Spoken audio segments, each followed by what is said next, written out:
Hi friends, welcome to Arnav channel. ಇವತ್ತು ನಾವು ಮಾಡೋಣ ತುಂಬ ರುಚಿಕರವಾದ ಪಲಾವ್ನ. ಬೇಕಾದಂತಹ ಸಾಮಗ್ರಿಗಳು: ಮೆಣಸಿನಕಾಯಿ, ಶುಂಠಿ ಬೆಳ್ಳುಳ್ಳಿ ಪೇಸ್ಟ್, ಟೊಮೆಟೊ, ಈರುಳ್ಳಿ, ಹುಣಸೆಹಣ್ಣಿನ ರಸ, ಸಾಸಿವೆ, ಗರಂ ಮಸಾಲ, ಸಬ್ಬಸಿಗೆ ಸೊಪ್ಪು, ಕ್ಯಾರೆಟ್, ಬೀನ್ಸ್, ಆಲೂಗೆಡ್ಡೆ, ಎಣ್ಣೆ ಮತ್ತು ಬೆಣ್ಣೆಯನ್ನು ತಗೊಳ್ತಾ ಇದ್ದೀನಿ. ಅಕ್ಕಿ. ನೋಡಿ ಫ್ರೆಂಡ್ಸ್, ಪಲಾವ್ ಮಾಡಲು ಬೇಕಾದಂತಹ ಎಲ್ಲ ಸಾಮಗ್ರಿಗಳು. ಇವಾಗ ನಾನು ಒಲೆ ಹಚ್ತಾ ಇದ್ದೀನಿ, ಪಾತ್ರೆ ಇಡ್ತಾ ಇದ್ದೀನಿ, ಎಣ್ಣೆನ ಹಾಕೊತಾ ಇದ್ದೀನಿ, ಬೆಣ್ಣೆನೂ ಕೂಡ ಹಾಕೊತಾ ಇದ್ದೀನಿ. ಬೆಣ್ಣೆ ಬದಲು ನೀವು ತುಪ್ಪನೂ ಕೂಡ ಯೂಸ್ ಮಾಡ್ಕೊಬೋದು. 1 ಟೇಬಲ್ ಸ್ಪೂನ್ ಸಾಸಿವೆ ಹಾಕೊತಾ ಇದ್ದೀನಿ. ಎಣ್ಣೆ ಕಾಯಲು ಬಿಡ್ತಾ ಇದ್ದೀನಿ. ಎಣ್ಣೆ ಕಾದಿದೆ. ಈಗ ನಾವು ಹಸಿಮೆಣಸಿನಕಾಯಿನ ಹಾಕೊತಾ ಇದ್ದೀನಿ. ನಿಮಗೆ ಖಾರಕ್ಕೆ ತಕ್ಕಷ್ಟು ಹಸಿಮೆಣಸಿನಕಾಯಿನ ಹಾಕೊಳ್ಳಿ. ಅದನ್ನು ನಾನು ಚೆನ್ನಾಗಿ ಫ್ರೈ ಮಾಡ್ಕೊತಾ ಇದ್ದೀನಿ. ಈಗ ಶುಂಠಿ ಬೆಳ್ಳುಳ್ಳಿ ಪೇಸ್ಟ್ನ ಹಾಕ್ತಾ ಇದ್ದೀನಿ. ಶುಂಠಿ ಬೆಳ್ಳುಳ್ಳಿ ಪೇಸ್ಟ್ನ ಕೂಡ ಹಸಿ ವಾಸನೆ ಹೋಗೋವರೆಗೂ ಫ್ರೈ ಮಾಡ್ಕೊತಾ ಇದ್ದೀನಿ, ಚೆನ್ನಾಗಿ ಆ ಸ್ಮೆಲ್ ಹೋಗೋವರೆಗೂ. ನೆಕ್ಸ್ಟ್ ಈರುಳ್ಳಿ ಹಾಕ್ತಾ ಇದ್ದೀನಿ. ಅದನ್ನು ಕೂಡ ಚೆನ್ನಾಗಿ ಒಂಬಣ್ಣ ಬರೋವರೆಗೂ ಫ್ರೈ ಮಾಡ್ಕೊತಾ ಇದ್ದೀನಿ. ನೋಡಿ ಗೈಸ್, ಚೆನ್ನಾಗಿ ಒಂಬಣ್ಣ ಬರೋವರೆಗೂ ಫ್ರೈ ಮಾಡ್ಕೊತಾ ಇದ್ದೀನಿ. ಮತ್ತೆ ಟೊಮೆಟೊ ಹಾಕ್ತಾ ಇದ್ದೀನಿ. ಅದನ್ನು ಕೂಡ ಚೆನ್ನಾಗಿ ಫ್ರೈ ಮಾಡ್ಕೊತಾ ಇದ್ದೀನಿ. ಅದು ಕೂಡ ಒಂಬಣ್ಣ ಬರೋವರೆಗೂ ಫ್ರೈ ಮಾಡ್ಕೊತಾ ಇದ್ದೀನಿ. ನಂತರ ಕ್ಯಾರೆಟ್, ಬೀನ್ಸ್, ಆಲೂಗೆಡ್ಡೆ ಒಂದು ಬೌಲ್ ತಗೊಂಡಿದ್ದೀನಿ. ಅದನ್ನು ಕೂಡ ಚೆನ್ನಾಗಿ ಮಿಕ್ಸ್ ಮಾಡ್ಕೊತಾ ಇದ್ದೀನಿ.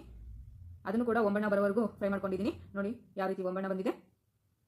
ನಂತರ ಒಂದು ಅರ್ಧ ಕಟ್ಟೋಷ್ಟು ಸಬ್ಬಸಿಗೆ ಸೊಪ್ಪು ಹಾಕೊತಾ ಇದ್ದೀನಿ. ಅದನ್ನು ಕೂಡ ಮಿಕ್ಸ್ ಮಾಡ್ಕೊತಾ ಇದ್ದೀನಿ. ಅದನ್ನು ಚೆನ್ನಾಗಿ ಫ್ರೈ ಮಾಡ್ಕೊತಾ ಇದ್ದೀನಿ. ನೋಡಿ ಯಾವ ರೀತಿ ಮಿಕ್ಸ್ ಮಾಡ್ಕೊತಾ ಇದ್ದೀನಿ ಅಂತ. ಅದು ಫ್ರೈ ಆಗಿದೆ. ಈಗ 2 ಟೇಬಲ್ ಸ್ಪೂನ್ ಅಷ್ಟು ಗರಂ ಮಸಾಲ ಹಾಕ್ತಾ ಇದ್ದೀನಿ. ಅದನ್ನು ಚೆನ್ನಾಗಿ ಎಲ್ಲ ಚೆನ್ನಾಗಿ ಮಿಕ್ಸ್ ಆಗೋ ಥರ ಮಿಕ್ಸ್ ಮಾಡ್ಕೊತಾ ಇದ್ದೀನಿ. ಚೆನ್ನಾಗಿ ಮಿಕ್ಸ್ ಮಾಡ್ಕೊಳ್ಳಿ. ಮಿಕ್ಸ್ ಮಾಡ್ಕೊಂಡ ನಂತರ ಹುಣಸೆ ರಸ ಹಾಕ್ತಾ ಇದ್ದೀನಿ.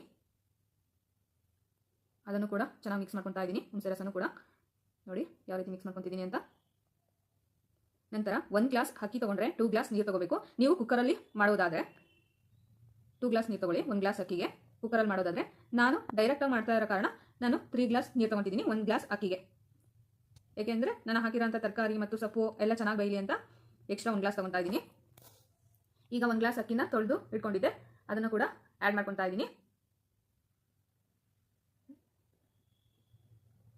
ಅದನ್ನು ಕೂಡ ಚೆನ್ನಾಗಿ ಮಿಕ್ಸ್ ಮಾಡ್ಕೊತಾ ಇದ್ದೀನಿ. ನಂತರ ರುಚಿಗೆ ತಕ್ಕಷ್ಟು ಉಪ್ಪು ಹಾಕ್ತಾ ಇದ್ದೀನಿ. ಅದನ್ನು ಕುದಿಯಲು ಬಿಡ್ತಾ ಇದ್ದೀನಿ. ಈಗ ಕುದಿತಾ ಇದೆ ಗೈಸ್, ನೋಡಿ ಯಾವ ರೀತಿ ಕುದಿತಾ ಇದೆ ಅಂತ. ಈಗ ಪಲಾವು ರೆಡಿಯಾಗಿದೆ. ತರಕಾರಿ ಎಲ್ಲ ಮೇಲ್ ಬಂದಿರತ್ತೆ ಅಂತ ಎಲ್ಲ ಕಡೆನೂ ಆಗಲಿ ಅಂತ ಮಿಕ್ಸ್ ಮಾಡ್ತಾ ಇದ್ದೀನಿ ಚೆನ್ನಾಗಿ. ಈಗ ರುಚಿಕರವಾದ ಪಲಾವು ಸವಿಯಲು ಸಿದ್ಧ.